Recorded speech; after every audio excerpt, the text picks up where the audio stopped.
আমরা এই মাটিটা দেওয়া পাবে না। তার মানে এই মাটিটা দিলে এইখানের গাছ গাছানি সব কাটে শেষ করবে, আর আমাদের তো মাটি পাবে না। ভবিষ্যৎ দিন আমরা এমনি ভোগে মরবো। প্রমোদ বড় সরকার তো যেটা কাম করবা লাগছিল ওইটা না করিয়া এখন যে মাটি বাড়ি পাট্টা কয়া এখন তো পাট্টা কয়জনকে দিবার পাইছে, এখন দেখ আরো এখানে অতগুলা মাটি আদানিকে দিবার লাগছে।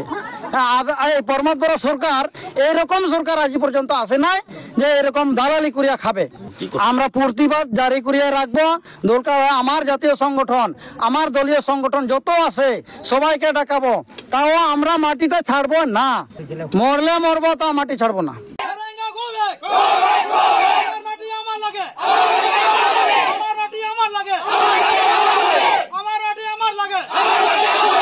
শিডিউল জিন্দাবাদ, শিডিউল জিন্দাবাদ।